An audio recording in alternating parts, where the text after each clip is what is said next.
로마의 바티칸 궁정에 유명한 조각가 미켈란젤로가 조각한 피에타라는 그런 조각품이 있다고 합니다. 그 작품은 십자가에 죽으신 예수님의 시체를 성모 마리아가 품에 안고 있는 모습을 조각한 것입니다. 그런데 여러 해 전에 이탈리아의 어떤 정신병자가 그 조각을 파손시켜가지고 많은 경비를 들여서 보수를 하였고 지금은 유리상자 속에 넣어 보관을 하고 있다고 합니다. 그 조각품은 미켈란젤로가 죽기 이틀 전까지 조각했다는 유명한 작품입니다. 이를 보기 위해서 많은 사람들이 찾아오는데 캐톨릭 신자들은 그 앞에 무릎을 꿇고 앉아서 자신의 죄를 고백하는 기도를 드리기도 한다고 합니다. 참으로 아름다운 모습이면 틀림이 없습니다. 그러나 만약 그 작품의 모습처럼 예수님께서 십자가에 죽으심으로 일생이 끝났다라고 한다면 우리가 믿는 기독교는 생명의 종교라고 할 수는 없을 것입니다. 어쩌면 다른 종교와 마찬가지로 슬픔의 종교요 무덤으로 끝나야만 하는 종교일 수밖에 없습니다. 그렇지만 우리 예수님께서는 우리 인생들의 죄를 대속하시기 위해 십자가에서 죽으셨을 뿐만 아니라 성경대로 3일 만에 죽음의 권세를 이기시고 부활하셔서 생명의 종교임을 증명하셨습니다.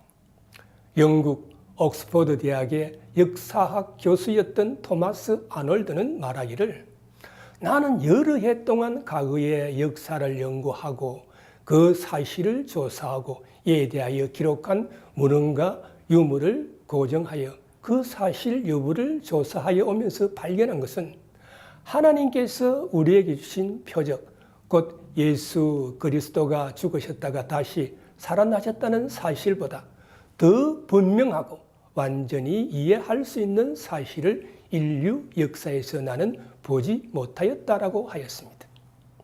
파스칼은 말하기를 만일 예수의 제자들이 서로 의논해서 예수의 부활을 거짓으로 만들어냈다고 가정해보자. 그 중 한 사람이라도 본심에 돌아갔더라면 예수의 부활이란 전부 붕괴되었을 것이다. 그러나 저들은 순교를 하면서까지 입증한 제자들의 진실성을 보여주었다. 만약 이를 믿지 않는다면 우리는 벌써 그런 사람과는 말할 필요조차 없다라고 하였습니다. 이처럼 부활은 예수님이 패했다가 아니라 예수님이 죽음을 패배시켰다는 그러한 승리의 소식인 것입니다. 그래서 예수님의 부활은 모든 믿는 자들에게 부활의 소망을 가져다 주었고 또한 예수님의 부활은 제자들의 신앙의 일대 전환점이 되었어요. 자기를 핍박하고 죽이려는 무리들 앞에서도 강하고 담대하게 예수님의 부활을 증거할 수 있었던 것입니다. 우리 인간이 느낄 수 있는 최악의 두려움과 절망과 공포는 뭐니 해도 죽음일 것입니다. 죽음 앞에서는 모든 것이 빛을 발합니다. 재물도 권력도 명예도 죽음 앞에서는 아무 소용이 없습니다. 반대로 우리 인간이 가질 수 있는 최고의 기쁨과 한의는 죽은 자가 다시 살아나는 부활일 것입니다. 마태복음 28장 5절에서 6절에 보면 천사가 여자들에게 일러 가로되 너희는 무서워 말라. 십자가에 못 박히신 예수를 너희가 찾는 줄을 내가 아노라.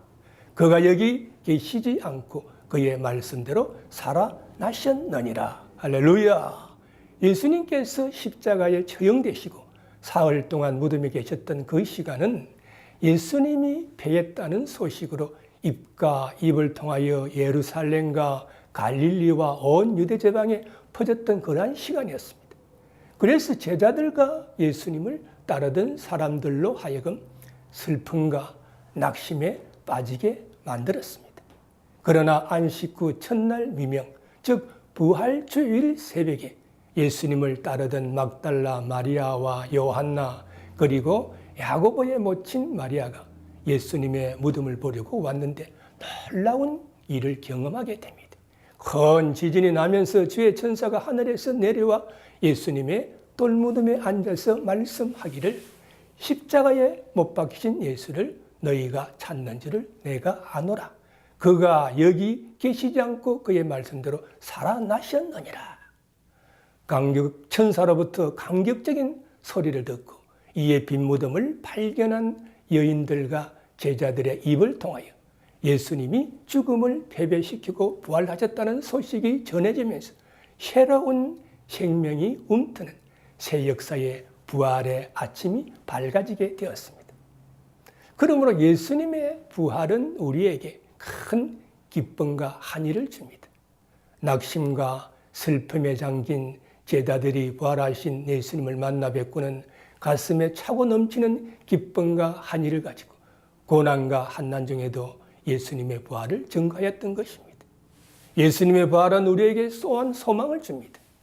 흑암과 죄악과 멸망의 세계에서 갈 바를 알지 못하고 헤매이는 인생들에게 예수님의 부활은 소망을 가져다 줍니다. 또한 예수님의 부활은 영생을 줍니다.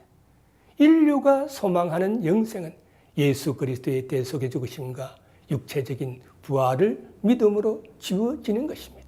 우리 모두 예수님의 부활은 성경적인 증거이고 역사적인 사실임을 바르게 알고 어렵고 힘든 우리들의 삶이지만 부활의 기쁨과 소망을 가지고 승리하는 삶을 사시기를 주님의 이름으로 축원합니다.